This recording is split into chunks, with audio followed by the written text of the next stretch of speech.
오신 분들하고 인사합니다. 잘 오셨습니다. 예. 자, 2층에도 잘 오셨습니다. 저희 나라의 대통령 중에 좀 아픈 대통령 한 분이 노무현 대통령이 아닌가 생각을 합니다. 한국 사이에 잘못된 질서들을 바로 세우려고 노력하신 분으로 기억이 됩니다. 어느 날 노무현 노 대통령의 자살 소식을 들었습니다. 저도 상당히 충격적인 그런 소식이었어요. 아무리 불합리한 이유가 있으시더라도 스스로 목숨을 끊는 일은 저는 잘못된 일이라고 봅니다. 국가 총수였던 전직 대통령이 좀 할 일은 아니었나 이런 생각을 하게 됩니다. 자살은 이기적인 행위입니다. 자신만 생각하는 행동이기 때문에 그렇습니다. 자신의 자살로 가족이나 친지, 자신을 신뢰했던 사람들에 대한 배신감을 줄 수 있는 것이죠. 여러분, 성도들은 절대로 스스로 목숨을 끊어서는 안 됩니다. 아무리 어려워도 자기 스스로 목숨을 끊는 일이 벌어지면 안 됩니다. 여러분, 자살은 인간의 생명을 소유하신 하나님께 대한 도전입니다. 창조주 하나님에 대한 반역과도 같은 것입니다. 하나님은 지금도 모든 것을 합력하여 선을 이루고 계신데 어려움이 축복이 될 수 있게 하시는 분인데 스스로 목숨을 끊는 것은 하나님께서 일하실 기회를 박탈하는 것입니다. 죽기를 결심하면 못할 일이 없겠죠. 더욱이 하나님은 우리 편이십니다. 아무리 상황이 어렵고 낙심되더라도 하나님의 자녀들은 스스로 목숨을 끊는 그런 일은 있어서는 안 됩니다. 사람들이 자살을 선택할 때 가장 큰 이유가 이 우울증이라는 디프레션이라는 질병입니다. 2020년, 2022년을 기준으로 한국 사이에 우울증 환자가 100만 744명이었습니다. 5년 전보다 32.9%가 증가되었다고 그래요. 지금은 더 3년의 시간이 지났으니 더 많은 숫자가 될 거라고 봐요. 한국 사회가 우울증 환자가 100만 명이 넘는 그런 시대 속에 우리가 살아갑니다. 대개 자살의 15%에서 18%가 우울증 걸린 사람들이 자살을 선택을 하기 때문에 이 자살이라고 하는 문제는 심각한 문제다 이런 생각을 합니다. 여러분이 이 우울증에 대하여 꼭 알아야 될 몇 가지 사항이 있는데요. 우울증은 신앙이 안 좋아서 생기는 게 아닙니다. 우울증은 신앙이 없든 있든 누구에게나 찾아오는 마음의 병입니다. 신자든 비신자든 감기가 찾아오듯 우울증도 누구에나 찾아올 수 있는 감기 같은 마음의 병입니다. 오늘 우리가 아까 금방 보았던 영상에서도 보았듯이 하나님 앞에 귀하게 쓰임받았던 사람들도 이 디프레이션으로 인생의 고통을 겪었던 것을 우리는 기억을 합니다. 오늘 저는 이 엘리야가 나오는 이 본문을 통해서 엘리야라는 선지자를 통해 그도 심각한 우울증에 걸렸음을 확인하고 저와 여러분의 삶에 적용하기를 원하는 것입니다. 여러분, 엘리야는 갈멜산에서 바알의 선지자 450명과 아세라 선지자 400명과의 영적 대결에서 승리한 그런 선지자입니다.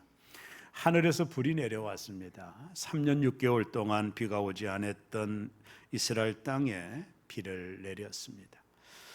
이후에 이 바알을 믿는 선지자들을 기손 시냇가에 데리고 가서 450명을 목을 쳐서 죽였습니다. 닭도 목을 쳐서 죽이기도 어려운데 450명의 바알을 믿는 선지자들을 엘리야가 혹독하게 저들을 심판을 했습니다. 이후에 아합 왕의 마차가 이스라엘에 도착했을 때 질투에 사로잡힌 이사벨은 왕을 맞을 준비를 하며 좋은 소식을 기다리고 있었습니다. 그러나 자신들의 선지자들이 죽었다라는 소식을 이 삭득한 이사벨이라고 하는 아합의 아내가 듣게 됩니다. 자신이 이스라엘 땅에 결혼하러 왔을 때, 왕으로 왔을 때 함께 데리고 왔던 바알을 숭배하는 450명의 선지자들을 죽였다라는 소식에 이사벨이 분노를 하게 됩니다. 이 소식을 접했던 이사벨은 엘리야를 죽이겠다라고 사신을 보냅니다. 이 소식을 들은 엘리야는 부엘세바까지, 남쪽 유다 끝이죠, 145km나 되는 부엘세바까지 도망을 갔고, 광야를 지나 하룻길을 더 가서 노뎀나무 밑에, 가장 생존력이 강한 노뎀나무 밑에서 엘리야는 18장의 엘리야와 같지 않은 모습을 보입니다. 갈멜산의 영웅이 노뎀나무 밑에서 디프레션에 걸려 자기를 죽여 달라라는 것입니다. 이 엘리야가 맞이한 영적 침체는 그뿐만 아니라 우리도 동일하게 겪을 수 있는 거예요. 야고보 사도는 야고보서에서 엘리야는 우리와 성정이 같은 사람이라고 말하며 그가 겪었던 이런 영적 침체는 저와 여러분들이 겪을 수 있는 것이라고 이야기를 합니다. 엘리야가 겪었던 영적 침체, 이 우울증의 이유를 여러 가지 말씀드릴 수 있겠지만 한 3가지 정도로 적용하며 은혜를 나누려고 하는데요. 그 첫째가 거절감에 대한 상처입니다. 이 거절감이라고 하는 상처는 사람으로부터 오는 상처입니다. 사람으로부터 오는 상처, 이게 이제 거절감이라는 상처입니다. 사람으로부터 오는 거예요, 이 상처는요. 여러분, 저도 이 거절감에 대한 상처를 많이 경험합니다. 목회를 하다 보면, 사람들을 대하다 보면 이 거절감에 대한 상처가 있어요. 내가 인사를 했는데 고개를 휙 돌리고 가면 상처받습니다. 사람으로부터 오는 상처입니다. 엘리야는 갈멜산에서 하늘이 열려 3년 6개월 동안 비가 오지 않는 땅에 비를 내린 위대한 선지자입니다. 그리고 바알을 믿는 거짓 선지자들을 다 즉결 처형을 해요. 엘리야는 기대했을 것입니다. 하늘이 열렸습니다. 비가 왔습니다. 하늘에서 불이 내렸습니다. 이 정도 하나님의 살아계심이 증명되었다면 왕도 자신 앞에 찾아와서 해결을 해야 되는 게 아닌가. 더군다나 바알을 믿었던 이사벨도 하나님의 능력 앞에서 자기들이 얼마나 허망한 우상을 숭배했는지를 깨닫고 이사벨도 엘리야를 찾아와서 잘못했다 회개해야 되지 않을까요? 엘리야는 그걸 기대했을 것입니다. 워낙 하나님의 살아계심이 보였던 갈멜산의 사건이었기 때문에 그렇습니다.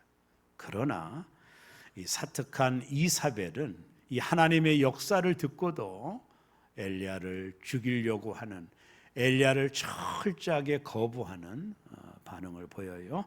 열왕기상 19장 2절이 성경 이렇게 나오는데 다 같이 한번 읽습니다. 이사벨이 사신을 엘리야에게 보내어 이르되 내가 내일 이맘때에는 반드시 내 생명을 저 사람들 중 한 사람의 생명보다 같게 하리라. 그렇게 하지 아니하면 신들이 내게 벌 위에 벌을 내림이 마땅하니라 하니라.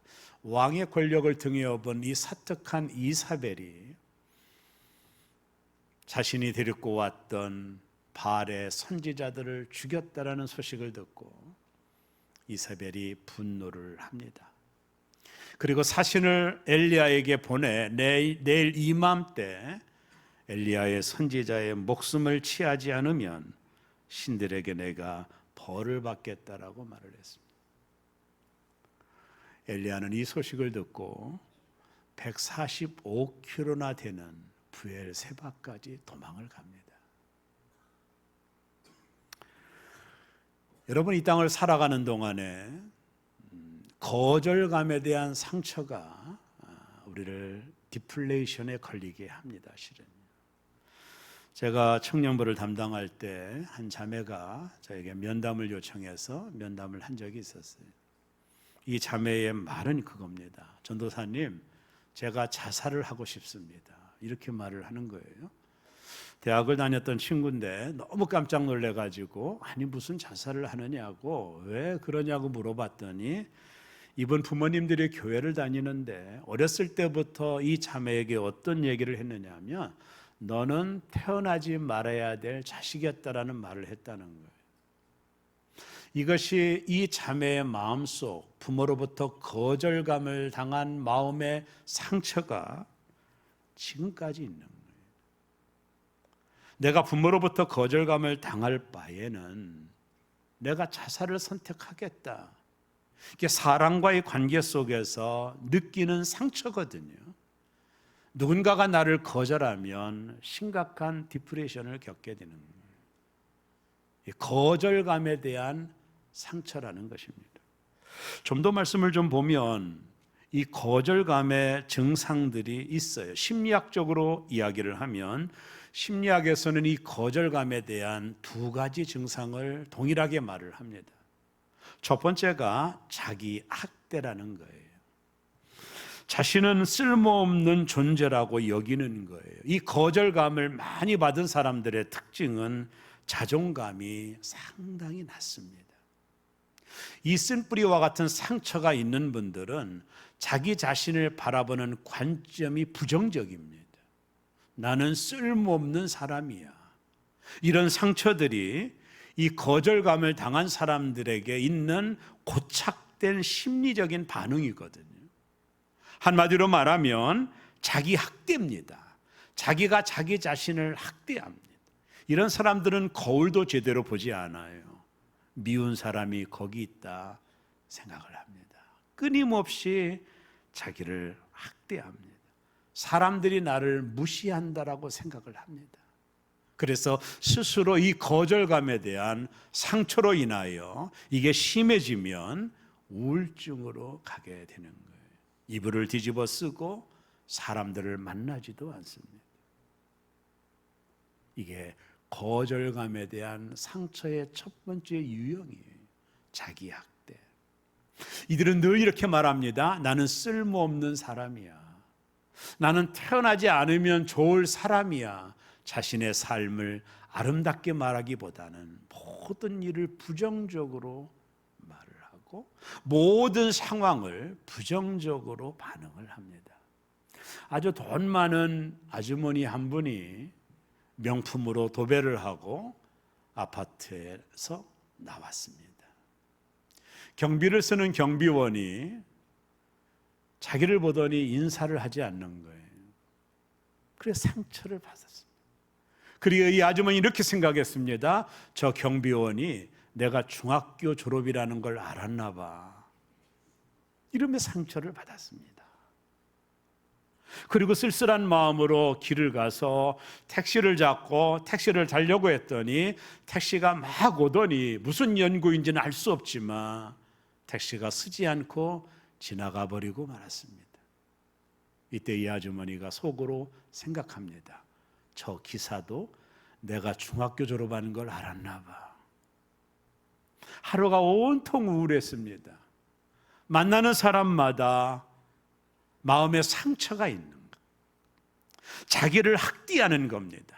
내가 얼마나 소중한 존재라는 것은 이론뿐이고 끊임없이 이 상처를 자신에게 투영을 합니다. 자기를 학대하는 일에 사용합니다. 나는 쓸모가 없어. 나는 필요한 사람이 아니야. 자기를 학대합니다. 이게 심해지면 심각한 디프레션에 걸리게 되는 거예요. 그 다음에 두 번째 거절감에 대한 상처가 나타나는 증상이 타인 학대라고 심리학에서는 말을 합니다. 이게 뭐냐면 어떤 식으로 타인을 학대할까요? 공격적인 성향을 가지고 있는 거예요. 여러분, 거절감에 대한 상처가 있는 분들은 자기를 학대할 뿐만 아니라 타인을 향하여 공격적인 태도를 보입니다. 제가 최근에 전북지방교육자 회장을 맡고 있는데 어떤 모임에 가서 어떤 회의를 할 때 보면 이 공격적인 목회자들이 있거든요.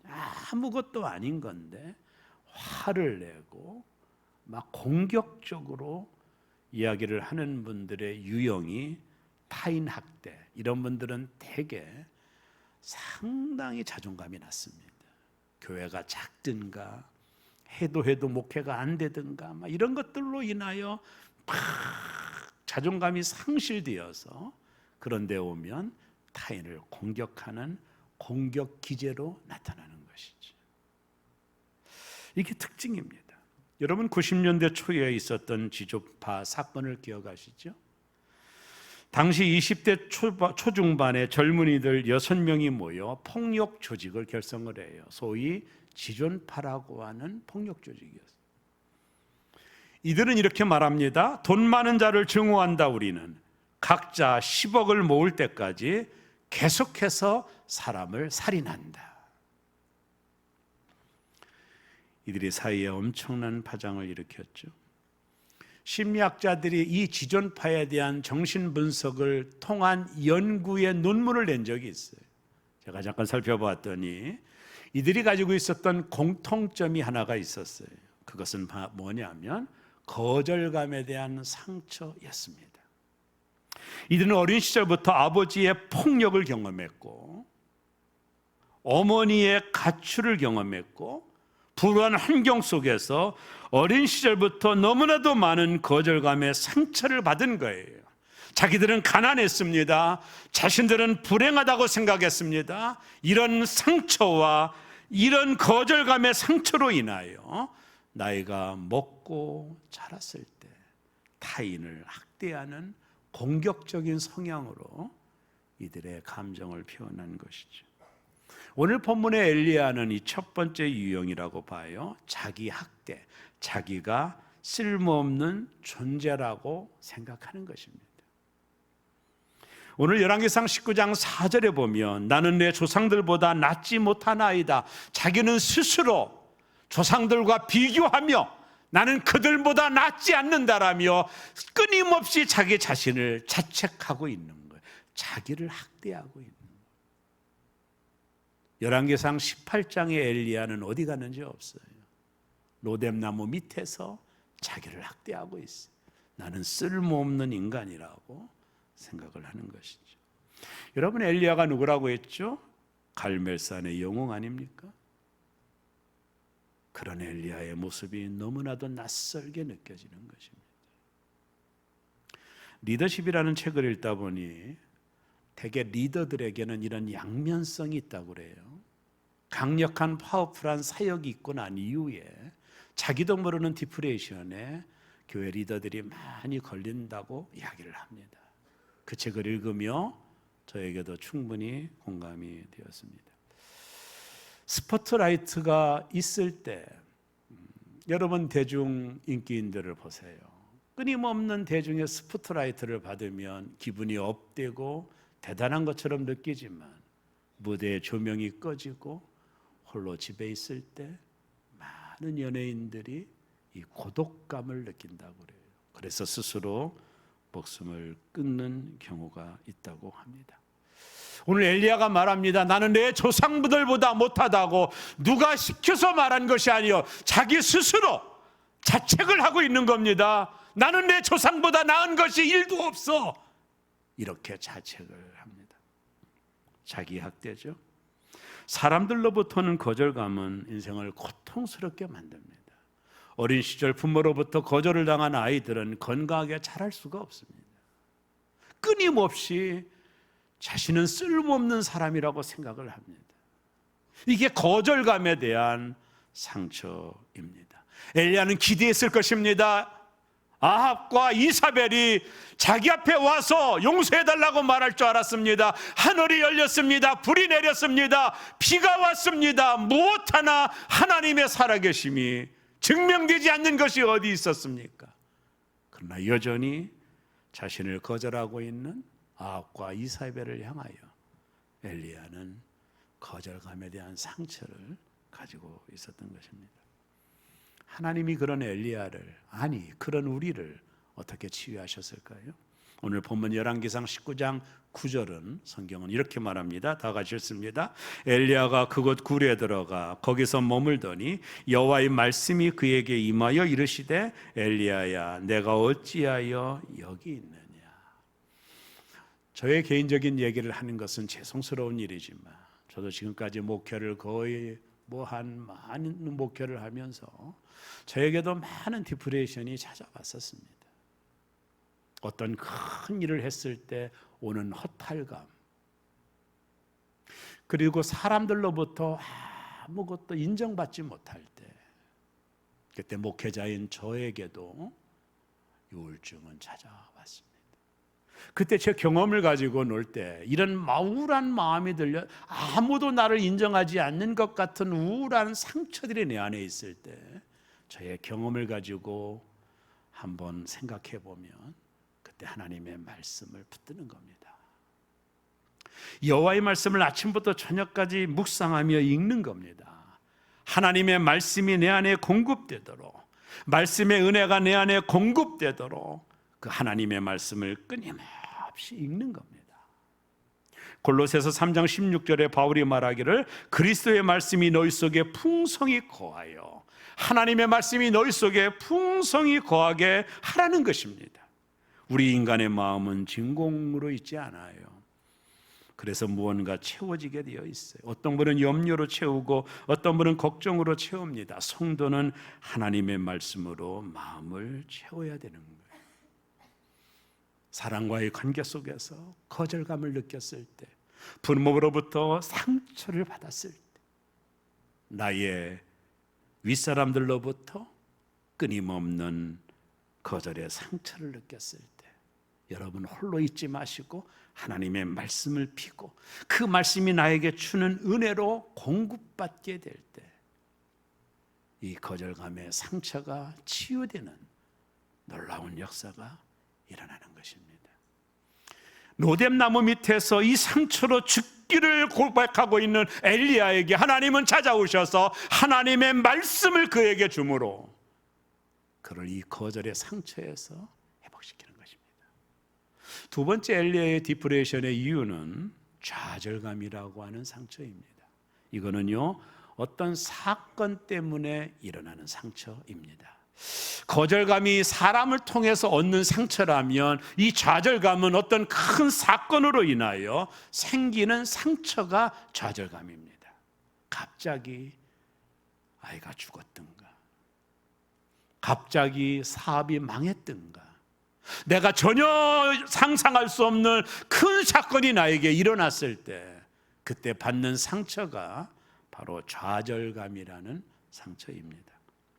오늘 엘리야가 자신이 얼마나 좌절하고 있는지를 고백하죠. 19장 3절이 이렇게 말합니다. 그가 이 형편을 보고 그랬습니다. 자기를 죽이려고 하는 이사벨의 이야기를 듣고, 왕후가 죽이는데 살 수 있습니까? 이 형편을 보고 엘리야는 심각한 좌절감을 겪게 되는 것입니다. 충격적인 사건이 일어날 때 벗어나지 않으면 디프레션이 걸리게 됩니다. 세월호 사건은 우리나라에 너무나도 아픈 사건이죠. 제가 자료를 점검하다 보니까 그때 자녀를 잃은 부모들, 지금까지 그 충격으로 고통을 당한다고 그래요. 대개 세월호의 아픔을 느꼈던 부모들은 거의 모두 다 우울증에 시달린다라는 거예요. 그리고 이들은 모두 다 정신치료를 받는다. 엄청난 사건 앞에서 엄청난 충격을 받은 거예요. 그리하여 그것이 내 마음에 좌절감을 갖게 되고 모든 삶의 의욕이 상실되어져 버리는, 어떤 사건으로 인하여 큰 사건을 만났을 때 사람이 겪는 그런 것들, 이게 좌절감입니다. 저희 부친에게 자주 전화를 드립니다. 90이 넘으셨는데도 제가 전화하면 늘 우십니다. 어머님이 보고 싶다고 우십니다. 그 빈자리가 오랫동안 지속되시는 것 같아요. 그런 전화를 받으면 마음이 참 슬픕니다. 배우자가 죽는 것은 큰 사건이죠. 많은 사람들이 그 속에서 좌절감을 겪게 되는 것입니다. 아이가 어떤 문제가 생겼을 때, 내 사업 비즈니스가 큰 문제에 직면할 때, 아니면 내가 큰 병이라는 판정을 받을 때 우리는 심각한 디프레션을 겪게 되는 것입니다. 내가 하는 일이 어째서 잘 안 되지? 내가 가는 길에는 왜 이렇게 어려움이 많은 거야? 즉 상황이 호전될 기미가 없을 때 우리는 스스로 로뎀나무에 가는 거죠. 심각한 디프레션을 겪는 겁니다. 지금 엘리야가 좌절감을 겪고 있죠. 상황이 점점 좋아지기는커녕 더 큰 어려움, 자신의 목숨을 해하려고 하는 이사벨의 이야기를 듣고 완전한 번아웃에 걸렸습니다. 이렇게 어떤 큰 사건으로 우리가 상처를 입고 우울한 마음이 들 때 하나님은 엘리야를 어떻게 치유하고 계시죠? 오늘 본문을 추적하면 열왕기상 19장 5절에 이렇게 말씀합니다. 노뎀나무 아래에 누워 자더니 천사가 그를 어루만지며 그에게 이르되 일어나 먹으라 하는지라. 하나님께서 좌절에 있는 엘리야를 찾아오셔서 선지자가 그 모양이냐 꾸짖지 아니하셨습니다. 너는 선지자가 그것밖에 안 되냐라고 말씀하지도 않으셨습니다.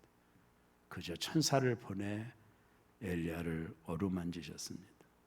이어서 열왕기상 19장 7절에도 동일하게 말합니다. 여호와의 천사가 또다시 와서 어루만지며 이르되 일어나 먹으라.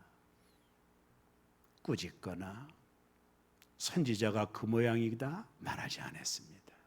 그저 엘리야를 어루만지죠. 요즘 말로 말하면 마사지를 해준 겁니다. 사랑의 터치죠. 사랑의 터치. 보울비라고 하는 학자가 애착 이론을 주장을 했거든요. 보울비라는 학자입니다. 이 보울비라는 학자가 우리가 이 우울증에서 디프레션에서 승리하는 비결은 방법이 있다. 애착 이론이라는 학문을 냈어요. 세 가지를 말을 했습니다. 하나는 안아주기. 그냥 우울증 걸린 사람을 가서 아무 말도 하지 않고 안아주라는 거예요. 두 번째는 바라보기. 따뜻한 사랑의 눈으로 바라보라는 거예요. 세 번째는 만져주기, 터치하는 겁니다. 여러분, 아이들이 심각한 우울증에 걸려 자기 방에서도 나오지 않을 때 노크로라고 그저 가서 뒤에서 아무 말도 하지 않고 안아주는 거죠. 그리고 아이를 따뜻한 눈으로 바라보는 겁니다. 그리고 아이의 어깨를 쓰다듬어주며 용기 내 하는 거죠. 이 애착 이론이, 볼비가 말한 애착 이론이 우울증에 걸린 사람들을 치료하는 중요한 원리라고 이야기를 했어요. 오늘 이 아침에도 우울증 걸린 분이 대다수이기 때문에 이 보울비의 애착 이론을 한번 해보도록 하겠습니다. 자, 옆에 있는 사람을 한번 안아주시기를 바랍니다. 저를 보지 마시고 그 다음에 따뜻한 눈으로 바라보시기 바랍니다. 째려보지 마시고 그리고 어깨를 톡톡 만져주는 거예요. 여러분, 천사는 너가 선지자 맞아? 꾸짖지 않았습니다. 그저 엘리야를 보듬어 주었어요. 어루만져 주었습니다. 따뜻하게 천사가 엘리야를 어루만졌어요. 좌절감에 빠져 있는 엘리야에게 하나님의 끊임없는 애착이죠. 왜 우리가 좌절감을 경험할까요? 사랑받지 못하다고 생각하기 때문입니다. 하는 일마다 안 될 때, 일이 잘 안 풀릴 때 하나님이 나를 사랑하지 않나 봐. 이런 좌절감이 오는 거죠. 한 장로님의 간증이 좀 인상적이었는데 IMF 시절에 외환 달러가 막 치솟을 때 딸이 미국에서 유학을 했다고 그래요. 근데 달러가 너무 올라가니까 학비를 보낼 재간이 없는 거예요. 그래서 하나님 앞에 많이 기도를 했답니다. 하나님이 문제가 해결될 수 있도록 도와달라고. 근데 응답이 없더라는 거예요. 해도 안 되더라는 거예요. 그래서 치유 통첩을 딸에게 했답니다. 딸아, 더 이상 학비를 보낼 수가 없구나. 너무 달러가 높아서 보낼 수 없으니 귀국하면 안 되겠니? 하는 어려운 말을 하게 됩니다. 딸은 순종합니다. 아빠 그렇게 할게요. 그리고 일주일 정도 지났을 때 딸에게 기쁜 전화가 왔어요. 아버지, 학비 안 보내도 돼요. 왜? 제가 장학생에 뽑혔어요. 내가 동양인인데 불가능한 일이고 내가 언어도 잘 못하는데 제가 장학생에 뽑혔어요. 더 이상 학비를 보내지 않아도 돼요. 이 딸의 전화를 끊고 아버지는 자신의 골방에 가서 여전히 나를 사랑하시는 하나님을 마음껏 느꼈다고 이야기를 했습니다. 사랑받는 것을 느끼면 상처가 치유가 됩니다. 우리는 그 하나님의 만지심을 통해 샘을 얻고 위로와 소망을 얻습니다. 하나님은 오늘도 천사를 통해 우리를 만지시고 그 따뜻한 손길을 의심 없이 우리에게 보여주십니다. 목회 일선에서 저에게도 많은 천사를 하나님이 보내주십니다. 목회에 리스크가 있고 사람을 대하는 게 가장 어려운 거잖아요. 그럴 때마다 절망하고 있으면 꼭 전화를 오시는 분이 계십니다. 목사님 식사 한번 합시다. 사모님 오고 나오세요. 된장찌개 먹으러 갑니다. 아무 말도 하지 않습니다. 맛있게 된장찌개를 먹고 집에 들어오면 오늘도 하나님이 나에게 천사를 보냈구나 알게 됩니다. 여러분, 우리도 누군가에게 천사가 되어지 않을까요? 보듬어 주고 안아주고 누군가의 천사가 되어주는 것이죠. 그래서 살맛 나는 세상을 만드는 거죠. 하나님의 터치, 그것이 엘리야를 회복시키는 놀라운 일이었어요. 마지막 엘리야의 디프레션은 외로움입니다. 사회적 지지를 받지 못함으로 오는 상처라고 말해요. 정신의학에서는. 인간은 사회적 동물입니다. 살면서 자신의 삶의 지지를 받지 못할 때 외로움이 찾아옵니다. 요즘 고독사가 사회 문제인데요. 2023년 자료를 보니 고독사 사망자가 3,661명이래요. 대한민국을. 홀로 돌아가십니다. 뉴스에 난 이야기입니다. 한 젊은 중년의 아주머님이 세상을 떠났습니다. 경찰들이 갔습니다. 갔더니 집이 으리으리한 거예요. 세간살이도 잘 사는 집에는 틀림이 없었어요. 통장을 봤더니 돈도 엄청나게 많이 있었어요. 경찰들이 말을 합니다. 왜 이분이 죽었을까? 자녀들도 잘 됐다라는 이야기를 동네 사람들부터 듣고 이 중년 여성이 목숨을 끊은 이유를 알 수가 없었어요. 그러던 차에 책상 밑에 수첩 하나가 있는 것을 경찰들이 발견을 했습니다. 그 수첩에는 빼곡하게 동일한 문장 하나가 기록되어 있습니다. 오늘도 아무도 오지 않았다. 오늘도 아무도 오지 않았다. 외로움은 고통스러운 것이죠. 오늘 엘리야가 열왕기상 19장 10절에 오직 나만 남았거늘 자기만 있다는 거예요. 나만 남았다라는 것입니다. 그가 노뎀 나무 아래에 홀로 누워 있을 때 외로움의 무게가 그를 무섭게 한 거죠. 그는 오직 나만 남았다라고 생각을 했어요. 갈멜산에서 그는 위대한 일을 했죠. 바알 선지자들을 죽였습니다. 여호와께서는 한마디로 우상 숭배가 끝장났음을 보여주었어요. 그러나 결과는 절망적입니다. 이사벨이 자기를 죽이려고 한 거죠. 승리 뒤에 오는 허탈감입니다. 노뎀 나무 밑에서 죽기를 간청하는 엘리야에게 하나님은 말씀합니다. 내가 어찌하여 여기 있느냐? 엘리야야, 내가 어찌하여 여기 있느냐? 그리고 엘리야에게 놀라운 말씀 하나를 줍니다. 열왕기상 19장 18절에 보면 그러나 내가 이스라엘 가운데 7,000명을 남기리니 다 바알에게 무릎을 꿇지 아니하고 다 바알에게 입맞추지 아니한 자니라. 엘리야, 너는 혼자가 아니야. 너는 혼자가 아니야. 바알에게 무릎 꿇지 않은 7,000명을 남겨두었어. 살다가 보면 언제 서러울까요? 열심히 일을 하고 고생했을 때가 아닙니다. 그럴 때 서러운 게 아니에요. 아무도 알아주지 않을 때, 그때 외로움을 느끼는 겁니다. 내가 열심히 살았는데 아무도 안 알아줄 때, 사람이 고생 많이 해서 억울한 게 아닙니다. 아무도 나를 알아주지 않을 때, 그때 외로움을 느끼는 겁니다. 평생 남편 뒷바라지하고 자식 키우는 하고 그렇게 애를 쓰고 있는 것 없는 것 모아 자식 교육시키고 이제 거의 60이 넘었을 때 중년 부부들이 나는 뭐지? 내 인생은 뭔 거야? 나는 뭐지? 평생 동안 자식, 남편 뒷바라지로 보낸 시간들이 갑자기 외로움으로 몰려오는 것이 나만 남았구나. 나는 뭐지? 그래서 60대 중반에 우리 아주머님들이 임영웅을 찾아가는 것입니다.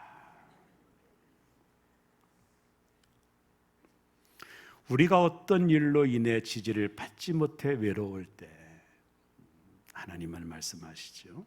너를 위해 기도하는 사람이 있다. 여러분 외로우신가요? 그래서 우울하신가요? 하나님 말씀합니다. 누군가 너를 위해 기도하는 사람이 있다. 당신이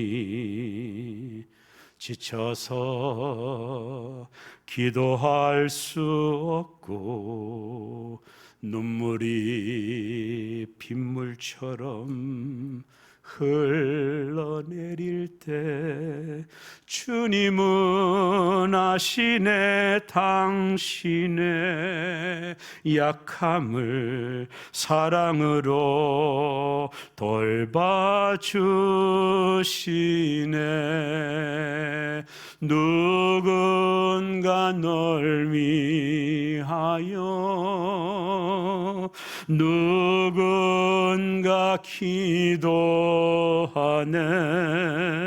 내가 홀로 외로워서 마음이 무너질 때 누군가 널 위해 기도하네.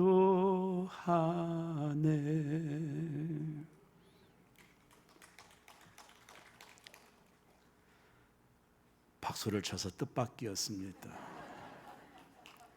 열왕기상 19장 8절에 보면 이에 일어나 먹고 마시고 그 음식물에 힘을 의지하여 40주 40야를 가서 하나님의 산 호렙에 이르니라. 엘리야는 그곳에서 하나님의 음성을 듣지요. 새 힘을 얻습니다. 자신에게 여직 할 일이 있다는 걸 알게 됩니다. 오늘 우리는 우리를 공격하는 이세벨과의 싸움을 하고 있습니다. 이세벨은 악한 영의 대표자입니다. 이세벨은 지금도 우리를 죽이려 합니다. 그래서 우리에게 거절감을 주고 좌절감을 주고 외로움을 가져다 줍니다. 그래서 우리로 심각한 우울증에 걸리도록 만들어 버립니다. 이런 글이 있습니다. 자살을 거꾸로 읽으면 살자가 되고 역경을 거꾸로 읽으면 경력이 되고 내 힘들다를 거꾸로 읽으면 다들 힘내가 된다고 합니다. 오늘 여러분은 외로우신가요? 어떤 외로움이 있나요? 앞이 안 보이나요? 캄캄한 지경을 만나고 있나요? 엘리야는 우리와 성정이 같은 사람이라 야고보 사도가 말했죠. 우리도 엘리야처럼 삶의 스트레스 앞에 극도의 불안과 우울증이 어느 한순간에 아무도 예견 없이 찾아올 수 있습니다. 더군다나 영적 싸움에서 그리스도인에 대한 사단의 집요한 공격은 실로 대단합니다. 하지만 신앙의 영적 승리 후에 나타나는 시련과 환경의 어려움, 위협 등에 낙심하지 말아야 될 것은 절망 한가운데서도 역사를 주관하시며 자신의 백성들을 궁극적으로 승리를 이끄시는 하나님이 계시기 때문에 그렇습니다. 노뎀 나무 아래에 엘리야를 찾아오신 하나님이 오늘도 여러분을 찾아가십니다. 기도하겠습니다.